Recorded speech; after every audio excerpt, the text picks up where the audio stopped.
ಆತ್ಮೀಯ ನಮ್ಮೆಲ್ಲ ಕರ್ನಾಟಕ ರಾಜ್ಯ ಸರ್ಕಾರಿ ನೌಕರರಿಗೆ ಈ ಒಂದು ಮಾಹಿತಿಗೆ ಸ್ವಾಗತ. ಇಲ್ಲಿ ನೋಡ್ತಾ ಇದ್ದೀರಾ, ಕರ್ನಾಟಕ ರಾಜ್ಯ ಸರ್ಕಾರಿ ನೌಕರರ ಸಂಘದ ಅಧ್ಯಕ್ಷರಾಗಿರುವಂಥ CS ಷಡಕ್ಷರಿ ಅವರನ್ನು ಇಲ್ಲಿ ಕೆಲವೊಂದಿಷ್ಟು ಯಾವ ರೀತಿಯಂಥ ಮಾಹಿತಿ ಇದೆ ಅಂದರೆ, ಕರ್ನಾಟಕ ರಾಜ್ಯ ಸರ್ಕಾರಿ ನೌಕರರ ಸಂಘದ ರಾಜ್ಯಾಧ್ಯಕ್ಷರಿಗೆ ಅಂದರೆ CS ಷಡಕ್ಷರಿ ಅವರಿಗೆ ಸಚಿವ ಸಂಪುಟ ದರ್ಜೆಯ ಸ್ಥಾನಮಾನ ನೀಡಬೇಕು.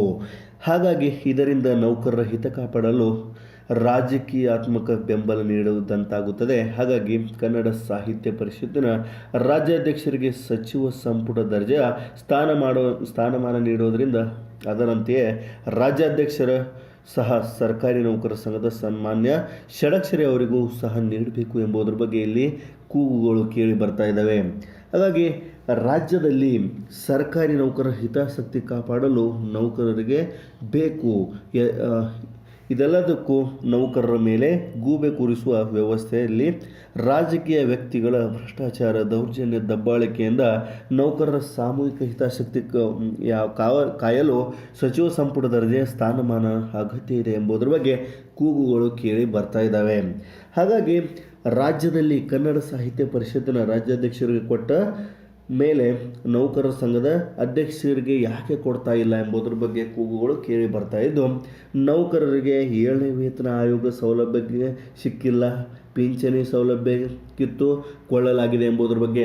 ಏನಂದರೆ, ರಾಜ್ಯ ಸರ್ಕಾರಿ ನೌಕರರಿಗೆ 7ನೇ ವೇತನ ಆಯೋಗ ಇನ್ನೂ ಜಾರಿಯಾಗಿಲ್ಲ, ರಾಜ್ಯದಲ್ಲಿ ನಿಶ್ಚಿತ ಪಿಂಚಣಿ ಯೋಜನೆ OPS ಮರು ಜಾರಿಯಾಗಿಲ್ಲ. ಈ ಎಲ್ಲ ಒಂದು ಯೋಜನೆಗಳು ಜಾರಿ ಆಗೋದಕ್ಕಾಗಿ, ಎಲ್ಲ ಒಂದು ಸೌಲಭ್ಯಗಳು ಕೊಡೋದಕ್ಕಾಗಿ ಒಂದು ಸಾಲದಂತೆ ಕೋವಿಡ್ ಅವಧಿಯಲ್ಲಿ 3 ಭತ್ಯೆ ಕಡಿದು ಹಾಕಿದ್ದಾರೆ ಎಂಬುದರ ಬಗ್ಗೆ. ಅಂದರೆ 18 ತಿಂಗಳ ತುಟ್ಟಿ ಭತ್ಯೆ DAಯನ್ನು ಸಹ ಕಡಿದು ಹಾಕಿದ್ದಾರೆ. 3 ಪ್ರಮುಖವಾದಂತಹ ಒಂದು ಕೆಲಸಗಳನ್ನು ಪೆಂಡಿಂಗ್ ಇಟ್ಟೋದರಿಂದಾಗಿ ಈ ಒಂದು ಎಲ್ಲ ಕ್ರಮಗಳಿಂದಾಗಿ ಹೀಗೆ ಬಿಟ್ಟರೆ ರಾಜಕೀಯ ಶಕ್ತಿಗಳು ಕಾರ್ಯಾಂಗ ಮುಚ್ಚಿಬಿಡ್ತಾರೆ. ಇದರಲ್ಲಿ ಯಾವುದೇ ರೀತಿಯಂಥ ಆಶ್ಚರ್ಯ ಇಲ್ಲ ಎಂಬುದರ ಬಗ್ಗೆ, ಇಲ್ಲಿ ಆಶ್ಚರ್ಯನೇ ಇಲ್ಲ ಎಂಬುದರ ಬಗ್ಗೆ ಹೇಳ್ತಾ ಇದ್ದಾರೆ. ನೌಕರರು ಸಾಮೂಹಿಕ ಹಿತ ಕಾಪಾಡುವ ಉದ್ದೇಶದಿಂದ ಸಚಿವ ಸಂಪುಟ ದರ್ಜೆಯ ಸ್ಥಾನಮಾನ ಕೊಡಬೇಕು ಎಂಬುದರ ಬಗ್ಗೆ ಕೂಗುಗಳು ಕೇಳಿ ಬರ್ತಾ ಇದ್ದಾವೆ. CS ಷಡಕ್ಷರಿ ಅವರಿಗೆ ಈ ಒಂದು ಸಚಿವ ಸಂಪುಟ ಸ್ಥಾನಮಾನ ಕೊಡಬೇಕು ಎಂಬುದರ ಬಗ್ಗೆ ಈ ಒಂದು ಅವರ ಒಂದು ನೀಡೋದರಿಂದಾಗಿ ರಾಜ್ಯದಲ್ಲಿ 18 ತಿಂಗಳ ತುಟ್ಟಿ ಭತ್ಯೆ ಸಹ ನೀಡಿಲ್ಲ ಮತ್ತು 7ನೇ ವೇತನದಲ್ಲಿ ಯಾವ ರೀತಿಯಂಥ ಸುಧಾರಣೆಗಳು ಕಂಡು ಬರ್ತಾ ಇಲ್ಲ.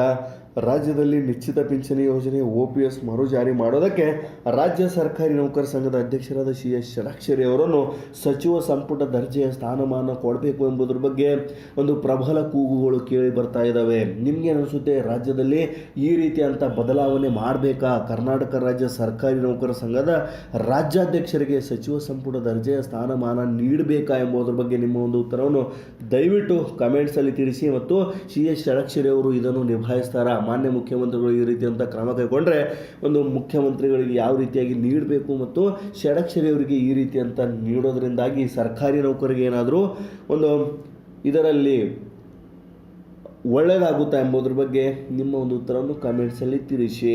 ಜೈ ಹಿಂದ್, ಜೈ ಕರ್ನಾಟಕ. ಮಾಹಿತಿಯನ್ನು ಶೇರ್ ಮಾಡಿ.